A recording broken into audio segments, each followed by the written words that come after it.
ગુજરાતના ડીજીપી વિકાસ સહાયને અંતે 3 મહિનાનું એક્સટેન્શન આપવાનો નિર્ણય કરાયો છે। જો કે છેલ્લા કેટલાક સમયથી એક ચર્ચાઓ ચાલતી હતી કે વિકાસ સહાયની નિવૃત્તિ બાદ ગુજરાતના નવા ડીજીપી કોણ અને નામોને લઈને અનેક ચર્ચા વિચારણાઓ પણ ચાલતી હતી।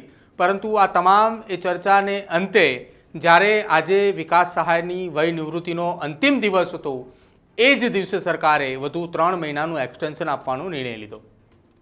ગૃહ વિભાગમાં આઈપીએસમાં સૌથી ઊંચો હોદ્દો હોય કે જેને ડીજીપી કહેવાય છે, જેનું ફૂલ નામ ડિરેક્ટર જનરલ ઓફ પોલીસ એટલે કે રાજ્યના પોલીસ વડા। આજે 30 જૂન 2025નો દિવસ કે ગુજરાતના ડીજીપી વિકાસ સહાય નિવૃત્ત થવાના હતા। વિકાસ સહાયને એક્સટેન્શન ન મળે તો નવા ડીજીપી કોણ તેને લઈને નામોની ચર્ચાઓ પણ થઈ હતી। કેટલાક એ નામોની ચર્ચાઓની સાથે એક વાત એવી પણ ચાલી રહી હતી કે આ જે નામો ચર્ચાઈ રહ્યા છે એમાંથી જે સરકારની ગુડ બુકમાં હશે એમને ડીજીપી બનાવાશે। પરંતુ હવે વિકાસ સહાયને એક્સટેન્શન મળ્યું એટલે 3 મહિના હવે આ ચર્ચાનો અંત આવ્યો।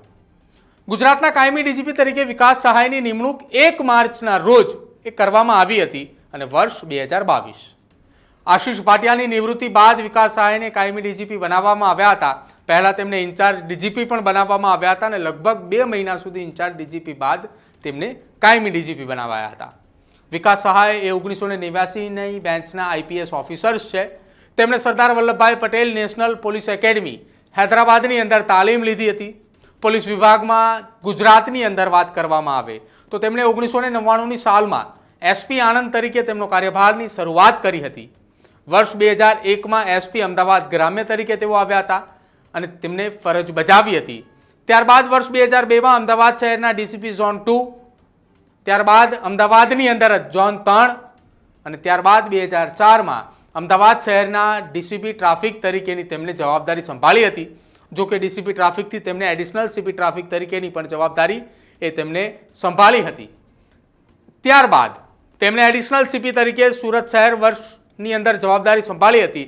વર્ષ 2009 અને 10ની અંદર તેમને સીઆઈડી ક્રાઇમના આઈજી તરીકેની નિમણૂક તેમની થઈ હતી અને ત્યાં પણ તેમને જવાબદારી તેમને સંભાળી।